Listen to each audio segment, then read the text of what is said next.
नमस्कार दोस्तों। आप लोग देख रहे हैं भोजपुरी हिट न्यूज चैनल, तो बहुत बहुत स्वागत बा। तो आप लोग के बता दें कि खेसारी लाल यादव जी के सैर संग दिल कतही लगा ले जो कि हम भोजपुरी ईर्जा पर रिलीज होने वाला था। अब आप लोग के बीच में हम भोजपुरी ईर्जा पर रिलीज नहीं किया जाएगा। जी हाँ हमारे जो कि चैनल चेंजिंग हो गया बा।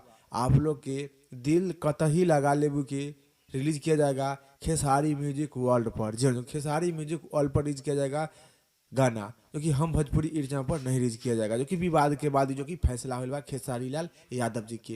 तो आप लोग की जानकारी के बहुत सारा फैला दी कि खेसारी लाल यादव जी के दिल कतही लगा ले गाना जो कि हम भोजपुरी ईर्जा पर नहीं रिलीज किया जाएगा, जो कि खेसारी म्यूजिक वर्ल्ड पर रिलीज किया जाएगा। क्योंकि खेसारी म्यूजिक वर्ल्ड के तरफ से नया भी पोस्टर आप लोग के बीच में देखे के मिली आज ही शाम तक। तो आप लोग के बीच में रिपोर्ट लेकर आ जाए तारू आप लोग फिलहाल में इतना काम करेगी ये वीडियो कितना शेयर कर दी तो खेसारी लाल यादव जी के हर एक फैन के पास ये वीडियो पहुंच जाए के चाहिए कि दिल कतही लगा ले वो गाना जो कि हम भोजपुरी ईर्जा पर नहीं रिलीज किया जाएगा, जो कि खेसारी म्यूजिक वर्ल्ड पर रिलीज किया जाएगा। और इस रिपोर्ट के बारे में आप लोग के क्या राय बा, का विचार बा, आप लोग नीचे कमेंट बॉक्स में बताओ। फिलहाल में इतने, फिर से मिलेंगे अगले वीडियो में। जय हिंद, जय भोजपुरी।